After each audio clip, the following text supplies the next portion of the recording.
We got to revisit Ciryl versus Francis. I've had a stick in my ass ever since that fight. I don't know what I thought how I became an aggrieved party, but I did feel like an aggrieved party.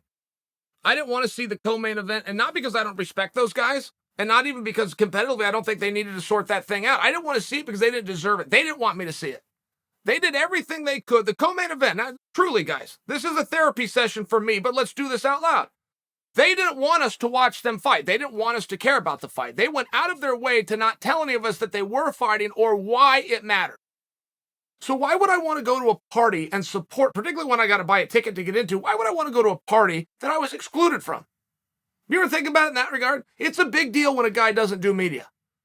When a guy doesn't ever tell you why it matters or even when it is or even that it's taking place. And we had two of them. Moreno and Figueiredo didn't want any of us there. Why did we show up? I showed up because they didn't want us there. I wanted to see what would happen. I was hoping they would both lose. Sadly, I didn't get my way. But then that rolls you right into the main event, which turned out to be a total dud. Well, was it? I thought it was. I've been cranky pants for 2 weeks about this thing. Want to know what changed me? Want to know what just happened? Something is going around the internet. See if you guys can see that on something the kids call YouTube. See that little link right there? The big guy in the blue is Francis Ngannou. The equally as big yet shorter guy in the dark, Daniel Cormier. And they're just fooling around. They're just playing. This was posted 11 days ago. I saw it just now. 4 million people have watched that. And it's just Daniel and Francis playing. And I know how those things catch on. Like Jon Jones was moving around on the streets one time with Mike Tyson. Well, you're going to watch that, right? You're going to stop what you're doing. What are they doing? So I watched this thing with Big DC. Now, when I saw out of those heavyweights, I didn't see a whole lot of skill there. I saw two guys that Brock Lesnar would defeat both of them. I saw two guys who had better pray to whatever God they believe in, that Daniel Cormier stays in the tie with the stick in his hand. That's what I saw. Am I wrong? Did I see it wrong? Because Daniel Cormier playing with Francis just now, that's nothing. These guys aren't sparring. They're not practicing. But they're also very competitive guys, and Daniel Cormier was not the alpha in the room. Daniel was handing the reins of the alpha in the room to Francis. What does Daniel know that I don't know? And now I've seen it with my own eyes. I heard Daniel speak about Francis and Ciryl a week before the fight. It actually pertained to Jon Jones. And Daniel said Jon's going to fight the winner and they will both beat him. It doesn't matter who wins this fight as far as it goes to Jon, because Ciryl and Francis will both beat Jon Jones. I remember seeing that and going, that's a hell of a conclusion to come from. We don't know much about Ciryl. We like him and we believe in a potential here, but we don't know much about him. He has not been in there with a diverse set of athletes.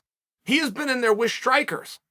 He has never taken on a wrestler, and he's got this big... Now, I'm going back in time. This is before they fought, but he had never been taken down. That's a beautiful stat. 15 fights, 15 victories, world title, even if it's an interim, and you've never been on the ground once. Well, you look a little closer, he never took on a wrestler, not one. So I thought it was very interesting for the most decorated wrestler in the division, even if it's formally in the division, Daniel Cormier, to automatically concede to a French kickboxer. There was a time when we'd never even think who's going to win between a French kickboxer and an American Olympic wrestler. I don't need to say any more. If that was all that I told you, you'd roll your eyes and go to the pay window and bet on the wrestler. Then you have Francis. And we know a lot of real positives. This is going to the fight. We know a lot of real positives about Francis, but we also know that the best wrestler he ever fought dominated him for 25 minutes. That's Stipe. And Daniel and Stipe are kind of the same guy, right? I mean, they fought 3 times and they were pretty damn close fights. All of them, even the 2 that ended in stoppage. They were competitive right up till that moment. It's kind of the same guy. So to hear Daniel put these guys over, I chalked up to Daniel being professional. Daniel's job is not to beat these guys. And Daniel's job is not to give the perception that he could beat these guys. Daniel's job is to build these guys, and that's what I chalked it up to. And then I saw him playing around. Daniel thinks Francis is a pretty good fighter. I'll leave it at that. You go watch the video. doesn't need to be embarrassed. He didn't get shamed. It's nothing like that. But Daniel was in the presence of the heavyweight champion, and Daniel treated him like he was the heavyweight champion. So what does Daniel know that I don't? Who am I to say that Daniel can beat these guys? Who am I to say Brock Lesnar could beat these guys? Who am I to say Cain Velasquez could beat? Who am I to say that? I'm just an outsider looking in. But I have to take the opinion of people that do have the right, who have earned the right because they did work within that division and held the same title that these two aspire to hold. Daniel Cormier. Daniel Cormier is pretty clear that Francis is a whole nother deal and that Ciryl belongs in that category. Look, I can't resolve this. I can't. But I can look back at what I saw, and maybe my eyes played tricks on me. Particularly now that we're armed with the evidence that Francis Ngannou needs a knee surgery and needed it prior to the fight. Maybe I need to look at this again. And, I'm never going to get resolve here. This is going to have to be like a wine. It either gets finer with time or it gets sour. I don't know. And what I really need isn't more from Francis. What I really need is more from Ciryl. If Ciryl was to go in there and fight Jon Jones and stay on his feet and not be taken down, we're having a totally different story. Now all of a sudden those takedowns that Francis got are going to mean a hell of a lot more. If Ciryl could go in there and deal with Stipe Miocic, who's going to strike and change elevation and attack, and he can stay on his feet and circle off and find a way to either, all he needs to do is compete well. I don't need to see him beat Stipe. That would, of course, seal this for me. But if he could just compete well, because Ciryl's the big question mark. For some reason, you got a good guy and a bad guy going to that fight, and the bad guy was Francis, the end. But I've asked you guys a million times, what is it that Francis did? And moreover, what is it that Francis did that Ciryl did the opposite? If Francis did something, but Ciryl did the same thing, they're even.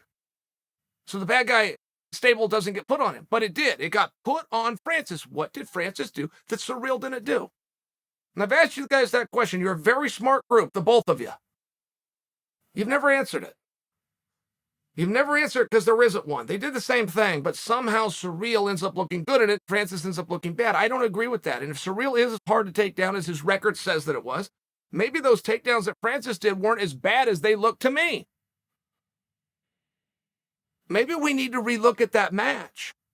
And the only way we're going to get there, the only way I'm going to get any resolve here, I'm questioning myself now, but to answer the question, I got to see more Ciryl. Ciryl's the question mark. Ciryl is failing the test exactly like I thought he would fail it. I predicted this for you guys.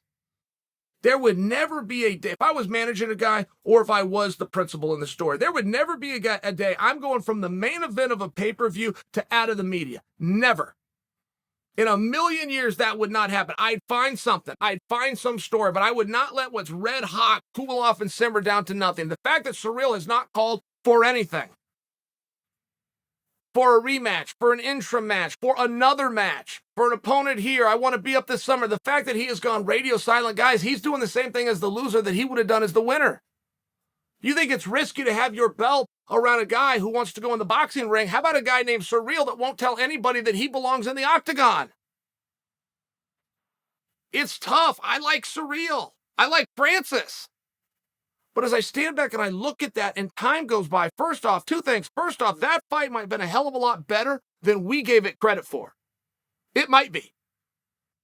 But we have to see Ciryl in there with a Stipe or a Jones. We have to. If those guys can't take Ciryl down or even have a lot more problems taking him down, we got to give Francis way more credit than we are. And Ciryl is the one that really needs to prove that now. Ciryl was the one handed a gift here. This opportunity was handed to him because Francis couldn't make it to Houston to take on Derek Lewis. Fine, that's what dreams are made of. Ciryl, fair play, absolutely. What do you do with it now? How do you spin that forward? This is where, in theory, a manager would come in.